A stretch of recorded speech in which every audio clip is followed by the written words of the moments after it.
Selamat siang anak-anak. Selamat siang Ibu. Apa kabar semua? Baik Ibu. Apa kabar? Baik juga, syukur. Semua baik-baik. Sebelum memulai pelajaran kita hari ini, Ibu minta ketua kelas pimpin kita berdoa. Doa mulai. Doa selesai.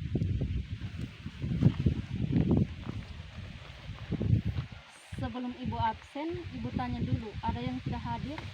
Ada yang tidak masuk? Ada Bu. Siapa? Mereka dan dia.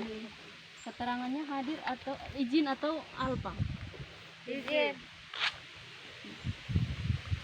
Agnes Desenale, Maria Ubelina Fatin, Ada Bu. Francisca Hoarnaha, Hadir Ibu. Lambertina Aek. Hadir Bu.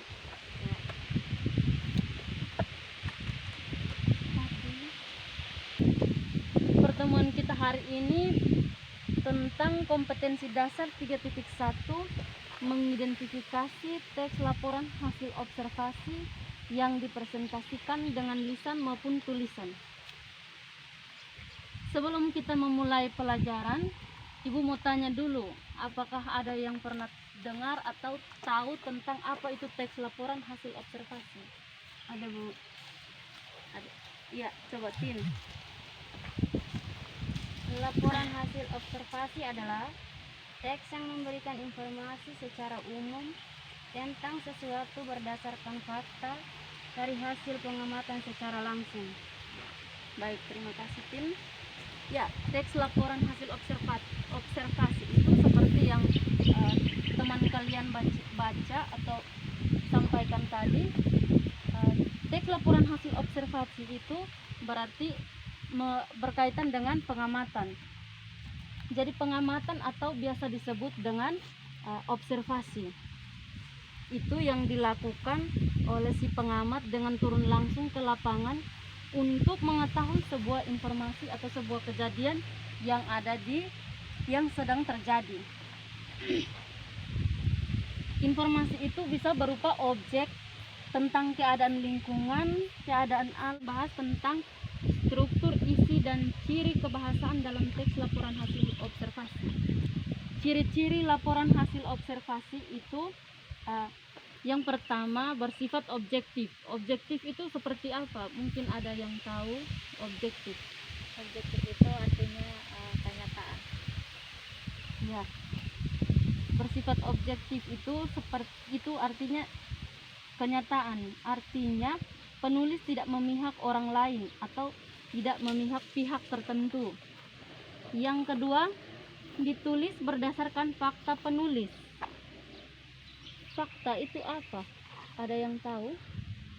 Fakta, kata fakta. Saya. Ya, Fakta itu seperti segala sesuatu yang benar-benar terjadi. ya, terima kasih Siska. Fakta itu kata dasar artinya sesuatu yang benar-benar terjadi. Harus memberikan hasil pengamatan yang kita lihat berdasarkan data yang kita ambil atau yang kita lihat pada lapangan, yang kita amati itu yang sebenar-benarnya, tidak menambah-nambah. Yang ketiga, bersifat spesifik, tidak membahas hal di luar konteks. Artinya sama seperti yang tadi, bahwa tidak menambah-menambah. Yang keempat, disajikan secara lengkap, berarti secara terperinci. Apapun yang kita lihat, yang kita amati di lapangan, berarti kita harus cantumkan sesemuanya. Yang kelima, menarik dan mudah dipahami pembaca. Tujuan teks laporan hasil observasi itu, tujuan utamanya yaitu untuk memberikan informasi secara objektif dan fakta yang ada di lingkungan atau di lapangan sesuai hasil pengamatan yang kita dapatkan. Apapun yang kita dapatkan dari hasil pengamatan kita cantumkan sesuai itu, tidak menambah-menambah. Adapun struktur teks laporan hasil observasi itu ada 3. Yang pertama Pernyataan umum. Pernyataan umum itu mengandung keterangan umum mengenai subjek yang dilaporkan. Oke, baik. Struktur teks laporan hasil observasi itu memuat 4 bagian.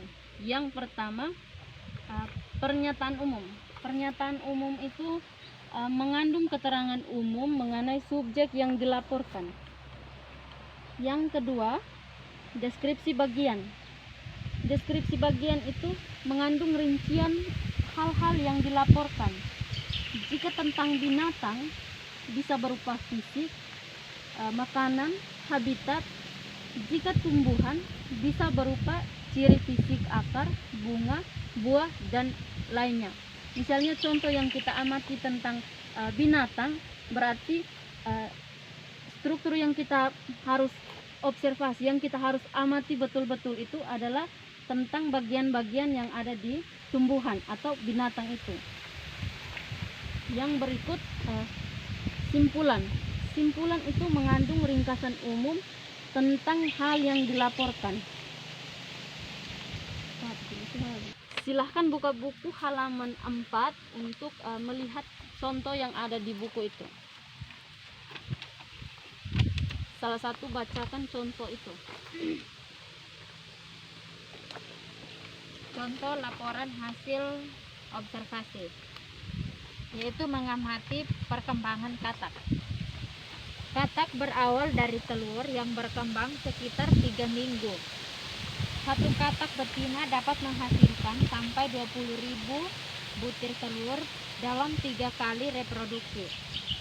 Telur yang berhasil menetas akan menjadi kecebong. Fase kecebong terjadi selama 5 minggu sampai kecebong-kecebong tersebut memiliki kaki. Kecebong yang memiliki kaki disebut katak muda. Setelah 5 minggu, kecebong tumbuh menjadi katak muda.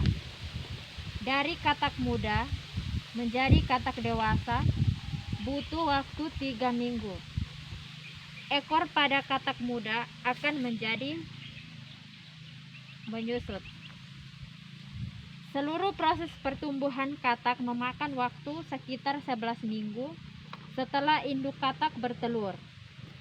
Katak dewasa akan memiliki paru-paru yang berfungsi sebagai alat pernapasan di daratan. Tumbuh selaput di sela-sela jari kakinya. Katak juga dapat hidup di air. Maka katak tergolong dalam hewan yang dapat hidup di dua alam atau disebut juga amfibi. Terima kasih Umi yang telah membaca. Ada sedikit pertanyaan tentang ini cerita tadi. Cerita tadi tentang perkembangan katak. Struktur yang digunakan ialah struktur apa? Struktur yang digunakan dalam Bagian. mengapa struktur bagian? Karena Alasannya apa? menceritakan proses perkembangan katak secara lengkap. Ya, terima kasih Umi. Sudah. Apakah semua sudah paham tentang materi kita teks laporan hasil observasi? Sudah Ibu. Ya. Ibu akan menyimpulkan tentang materi teks laporan hasil observasi. Ya, Ibu. Teks laporan hasil observasi adalah sesuatu yang didasarkan pada hasil kegiatan observasi. Jadi, observasi bisa disebut dengan pengamatan.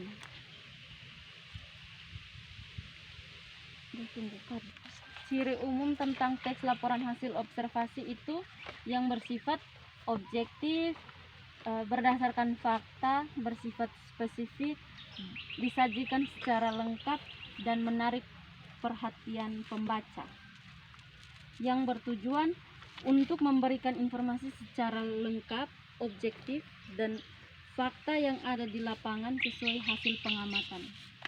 Ya, baik anak-anak, mungkin materi kita hari ini cukup sampai di sini. Anak-anak, sebelum kita akhiri pertemuan kita hari ini, salah satu pimpin kita doa pulang. Doa mulai. Doa selesai. Itu saja dari Ibu, kurang lebihnya Ibu mohon maaf. Semoga bermanfaat dan selamat siang untuk kita semua. Selamat siang, Bu. Silakan pulang.